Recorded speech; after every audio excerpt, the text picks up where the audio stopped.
ওই সাইডে একটা টিভি আর কি রে, এটা আবার কি? এখানে অনেকগুলো স্যান্ডেল। দেখি মাস্টার বেডরুমটা কেমন। নাইস ভাই, এই ভিউটা দেখো, অনেক সুন্দর। Here we go. Beautiful. Undoubtedly সবচেয়ে বেস্ট জিনিস এই অ্যাপার্টমেন্টের হচ্ছে এই টয়লেট স্প্রেটা। এই ভিডিওতে আমি তোমাদেরকে এই লাক্সারিয়াস অ্যাপার্টমেন্টটা পুরো ঘুরে দেখাবো, আর সিডনিতে আমাদের বাসা ভাড়া কত সেটাও ডিসকাস করব। আর এই অ্যাপার্টমেন্টে এমন একটা জিনিস আছে যেটা পুরো অস্ট্রেলিয়ায় আর অন্য কোথাও দেখা যায় না। সো ভিডিওটা শেষ পর্যন্ত দেখো। আমার মা বাবা অস্ট্রেলিয়া আসতেছে, তাই আমি এই অ্যাপার্টমেন্টটা 7 দিনের জন্য বুক করছি এয়ারবিএনবির মাধ্যমে। চলো তোমাদেরকে শুরু থেকে দেখাই। আমি এই বেসমেন্টে গাড়ি পার্ক করছি আর এখন লিফটে উঠে উপরে যাব। আর কত নিচে নামবো জীবনে বলো। এখন একটু উপরে উঠার ট্রাই করি। আমি লেভেল -2তে এখন, মানে গ্রাউন্ড ফ্লোর থেকে 2 তলা নিচে, আর আমরা যাব 8 ফ্লোরে। Let's go. ফাইনালি আমাদের অ্যাপার্টমেন্টে চলে আসলাম। চলো দেখি ভিতরে কেমন। অনলাইনে বুকিং করার সময় তো অনেক সুন্দর লাগছিল, বাট অনলাইনে দেখা জিনিস সহজে বিশ্বাস করা যায় না। এখন দেখি আসল চেহারাটা কেমন। একটু তো ভয়ও লাগতেছে, কোত্থেকে না আবার শাকচুন্নি চলে আসে। সবার আগে লাইটটা অন করি। It's nice. বাসাটা তো দেখি ভালোই গুছানো। এখানে কিউট একটা সোফা আছে, ডাইনিং টেবিলটা খারাপ না, ওই সাইডে একটা টিভি, আর এখানে দেখা যাচ্ছে, ও এটা আবার কি? Welcome to our home, enjoy your stay at our modern furnished home, here is a welcome pack to get you settled. That's nice. একটা ক্যাপুচিনো দিছে, সাথে কিছু মিল্ক, আবার এখানে নুডলস, বিস্কিট, জুস সহ অনেক কিছুই রাখছে। এগুলো সব কমপ্লিমেন্টারি।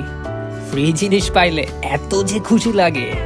আর আমরা বাঙালিরা এক জিনিস, হোটেলে যখন যাই লোশন, শ্যাম্পু, সাবান আসার সময় কোনো কিছুই বাদ দেই না।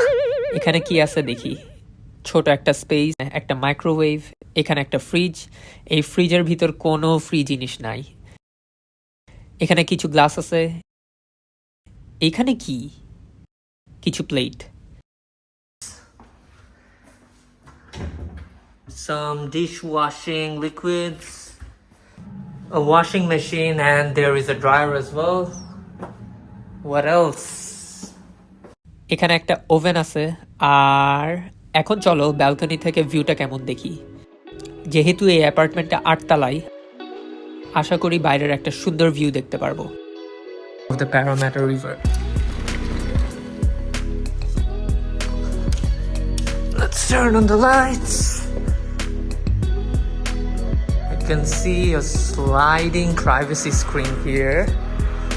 And এইটা হলো সিডনির প্যারামেটা রিভার, আর আমি শিওর দিনের বেলা এই ভিউটা আরো অনেক সুন্দর লাগবে। ওইটাও দেখাবো তোমাদেরকে। এখন যেহেতু সামার, 8টা বাজে, বাট মাত্র মাগরিবের টাইম হলো কিছুক্ষণ আগেই। আর এইটাই হলো সেই ভিউ যেটার কথা আমি বললাম। কিছু সুন্দর পিকচার্স এখানে। ক্রিয়েটিভ জিনিস দেখে নিজেকে অনেক বড় আর্টিস্ট মনে হচ্ছে আমার। অনেস্টলি এখন পর্যন্ত আমার এই জায়গাটা অনেক ভালো লাগছে। আর এখানকার ভাড়া কত সেটাও বলতেছি কিছুক্ষণেই। অনেক টায়ার্ড লাগতেছে। সেই সকাল 7টায় উঠছি অফিসের জন্যে, আর 5:30 পর্যন্ত টানা কাজই করছি। কাজ থেকে ডিরেক্ট এখানে আসছি। এই ভিডিও শেষ করে পাগলের মতো ঘুমাবো ভাই। চলো বেডরুমগুলো দেখি কেমন। আশা করতেছি ভালোই হবে। এর আগে এসিটা অন করি। সাংঘাতিক লেভেলের গরম পড়তেছে। Conditioner, shampoo, lotion, and body wash and hand wash.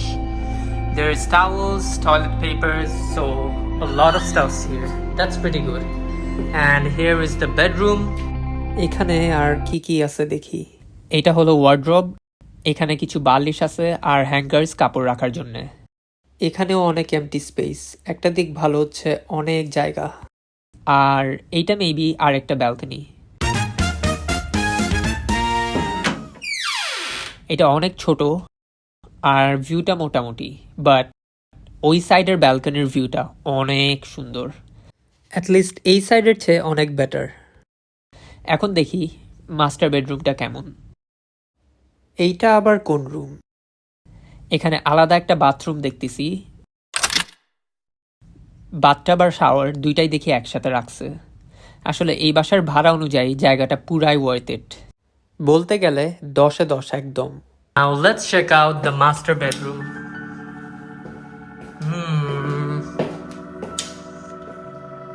This is nice, but এইখানের লাইটিংটা আরো বেটার করা যাইতো। আর মাস্টার বেডরুমে টিভি কেমনে থাকে না, এটা একটু ডিসঅ্যাপয়েন্টিং। যাই হোক, কিছু তো আর করার নাই। আরেকটা জিনিস হলো, এই ওয়ার্ড্রোবটা কিন্তু অনেক বড়, এখান থেকে শুরু করে এইখান পর্যন্ত। এটার ভিতরেই কয়েকজন থাকতে পারবে। এখানে একটা অনসুইট মানে অ্যাটাচড বাথরুমও আছে। যত কিছুই বলি না, এই অ্যাপার্টমেন্টের সবচেয়ে বেস্ট জিনিস হচ্ছে এই টয়লেট স্প্রেটা। তোমরা হয়তো চিন্তা করতেছো এত কিছু থাকতে আমি এটা নিয়ে এক্সাইটেড কেন। বিশ্বাস করো ভাই, অস্ট্রেলিয়াতে এই টয়লেট স্প্রেটা কোথাও দেখা যায় না। এখানে বাইরের টয়লেটে যাওয়াটা বিসিএস পরীক্ষার চেয়েও কঠিন। অলওয়েজ পানির বোতল নিয়ে যাইতে হয় সাথে। তাই অনেকদিন পর এটা দেখে দেশের কথা মনে পড়ে গেল। নিজের দেশে টয়লেট করার যে শান্তি, ওইটা আর অন্য কোথাও নাই। আমি শিওর বাঙালি যারা এখানে থাকে বা ইউরোপে, তারা আমার কথা রিলেট করতে পারবে। এখানে 10 রাতের জন্য আমাকে $2,500 চার্জ করছে, মানে $250 প্রতি রাতে, যেটা বাংলাদেশি টাকায় 18 থেকে 20,000 টাকার মতো। জানি এটা শুনতে অনেক বেশি মনে হচ্ছে, বাট সিডনিতে সব কিছুর দামই অনেক বেশি, স্পেশালি লিভিং কস্টটা অতিরিক্ত বেশি।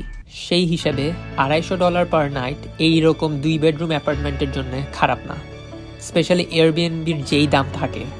একটা জিনিস ক্লিয়ার করি, আমাদের রেন্ট অনেক বেশি, কারণ এইটা অল্প কয়েকদিন থাকতেছি বলে রেটটা হাই। মাত্র 10 দিন থাকবো আমরা এখানে। বাট তোমরা যারা স্টুডেন্টস বা লং টার্মে আসতে চাও, তোমাদের রেন্ট এরকম বেশি হবে না। হয়তো অ্যাভারেজে $200 থেকে $250 খরচ হবে প্রতি সপ্তাহে রেন্টের জন্য, যেটা 15 থেকে 20,000 টাকা। এই জায়গাটা ট্যুরিস্টদের জন্য যারা ঘুরতে আসবে, বাট লং টার্মে আমি যে রেটটা বললাম ওইটার কাছাকাছি হবে ফর সিডনি।